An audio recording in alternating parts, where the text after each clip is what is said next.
What's up, guys and gals? It's your host of the most, Griever, as always, bringing you guys the latest episode review for Bleach, 1000-Year Blood War Arc, episode 21, The Headless Star.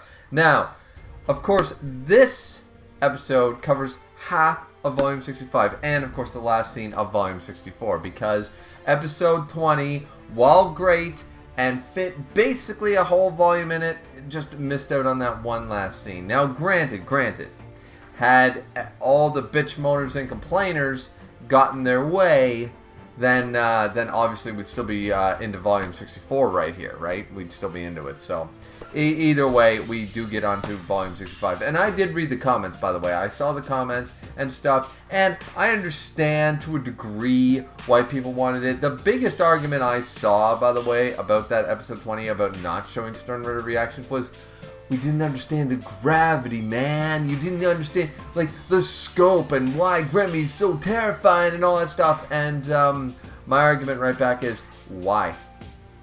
Why does that matter? It would matter if Gremmy comes up later.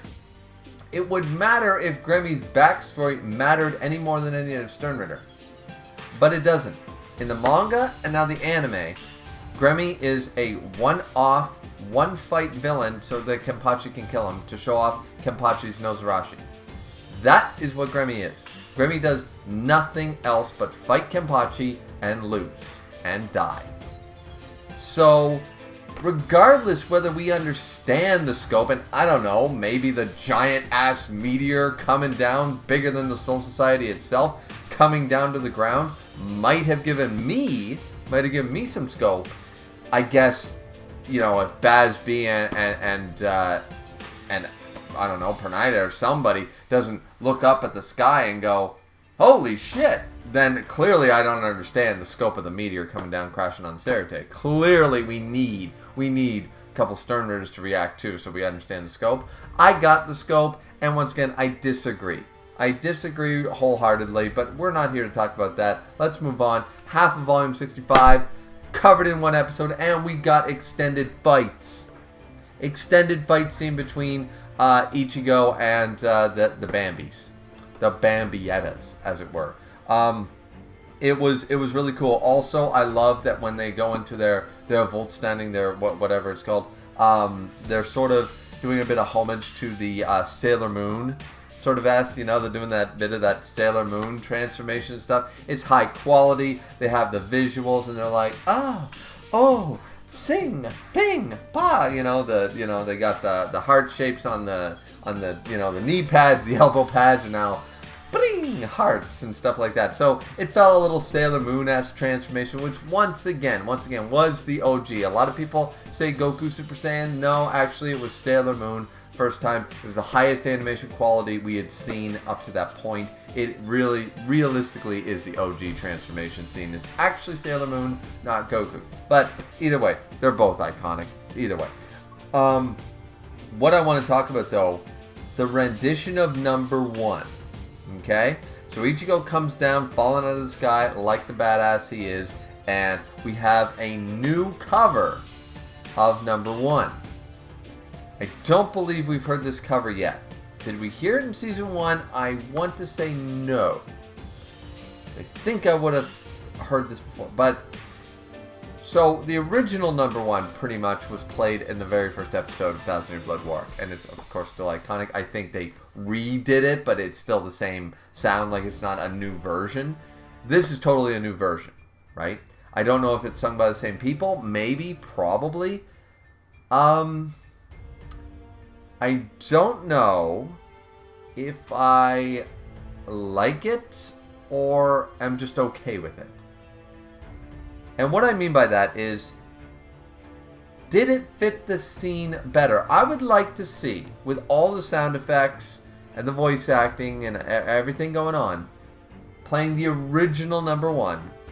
And I'd like to see them side by side before I made the decision, because I sort of feel like the reason this was made was because they sort of felt like the original one was too high-pitched, too upbeat for what they're trying to convey. They still want to play Ichigo's theme, which is number 1. Once again, out of the big 3, Bleach has the best soundtrack, okay? You can argue One Piece is the best manga. You can argue you like Naruto better, but at the end of the day, the best OST just goes to Bleach automatically out of the big three. It just always has, it always will. It's just always hit and has always been fire, right? So, and number one is a big part of that. So, the fact that they decided to do, I'm almost convinced that they sat there, they had the whole scene, they played the original number one and went, we need a slower down version. We don't need a slow, like a piano version or an instrumental only.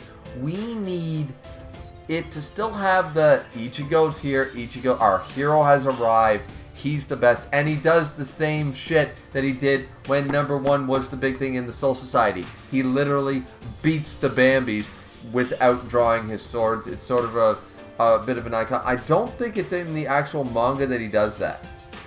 I'm looking at it, and I don't see him actually doing that at any point. You know, because well, he does it. He technically does it, but it's just not as... He punches them out. He doesn't draw his swords, but it's not done in the same, like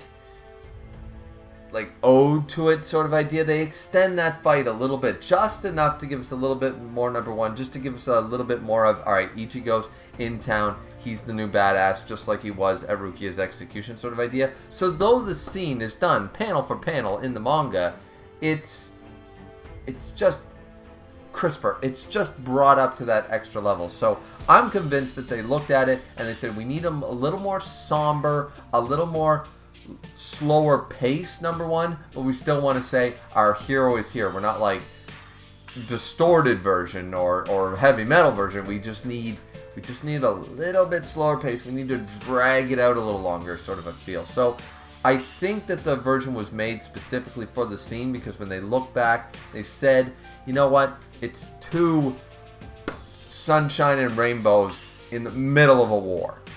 And the episode ends on a very sour note. So, and Ichigo's coming in a very sour situation. You know, it's not like the hero has arrived and he's saving the day to fight the big boss, which at the time was Byakuya Kuchiki, saving Rukia. He literally did it at the time when number one showed up. During that episode, he saved Rukia. That was it. He didn't come in realistically and do much of anything other than show off. He hasn't beaten a single enemy. And actually, now we're at the end part of the episode with Uryu versus Ichigo sort of idea, right? So, it's a different context, it's a different tone, it's a totally different situation. So, I think that though I think this is my least favorite version between the instrumental, the final Getsuga, or the Dongai version, the original version and all that stuff, I think this is my least favorite version, just on straight audio. But I think it was the most appropriate for the scene. So yeah, definitely a big part there that I really wanted to talk about. So the Sailor Moon transformations, that the extended fights, all the animation was crisp.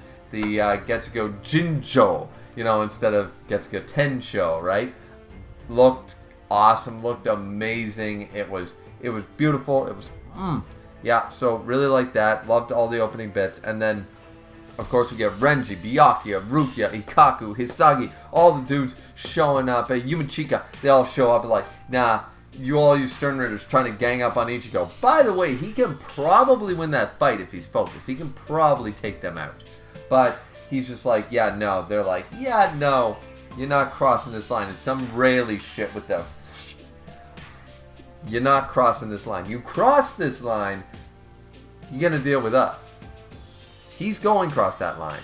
And if you try, you're about to get your ass kicked. So, really like that. Then, of course, we get the ending part, which is very somber. And I do like the change-up, though.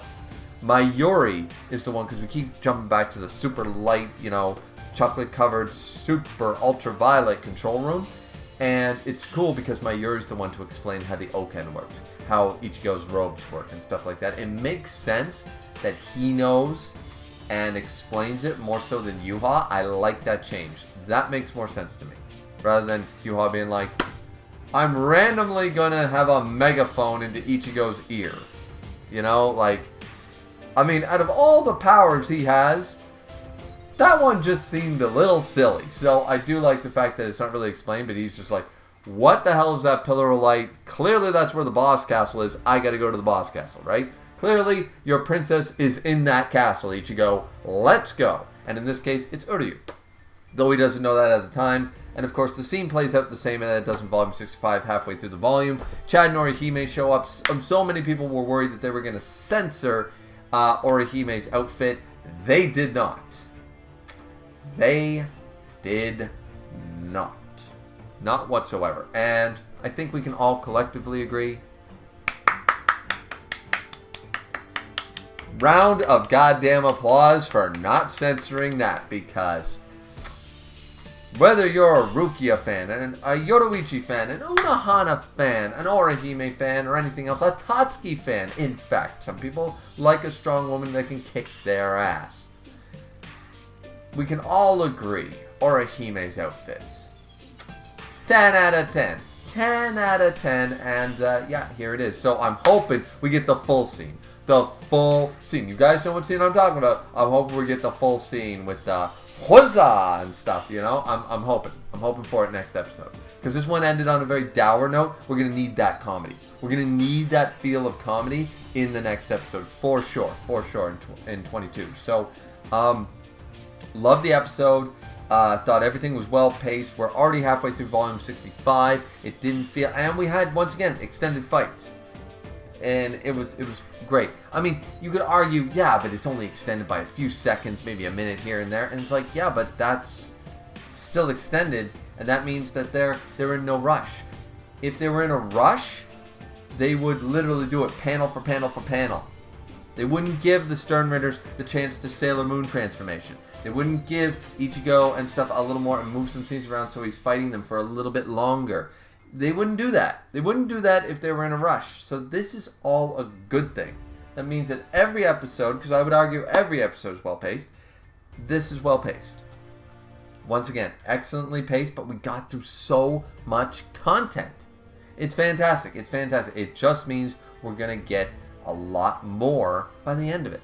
And I'm just so stoked for that. So, Uryu, of course, is now the betrayer and all that stuff. I'll probably put him in the thumbnail because we don't have enough Uryu shots in our thumbnails, you know, because there's so many characters to focus on. But realistically, this is as much right now Ichigo's story as it is Uryu's story when it involves, you know, everyone's parentage and what's going on and the whole Nazi regime takeover thing. So yeah, so the Quincy takeover is definitely a big part of that. But either way, I love the episode. I got no complaints. I thought everything was done just fine. And yeah. So, what did you guys think? Let me know down in the comment section down below. Do you like the extended fights, the Sailor Moon transformation, the extension of changing up my Yuri explaining the Oken robes instead of Yuha? And did you think that the episode, you know, no end credit scene, no mid credit scene, no nothing by the end? What does that mean for you guys? And are you hoping for the comedic Orihime outfit scene to open up the next episode with a bit of a change up from the dour, dark, it's where we can never get out sort of drama at the end of this episode, to start off with more lighthearted elements? You know, Chad beating Ichigo down, Orihime in her boobalicious dress. You know what I mean? Yeah, I think that'd be a great start to the next episode. So, but what do you guys think? Let me know down in the comment section down below. Don't forget to like, comment, and subscribe as always. We'll see all you people back here next time for some more Bleach 1000-Year Blood War arc. Bleach is just so good. Alright, we'll see you next time. Sayonara, everybody.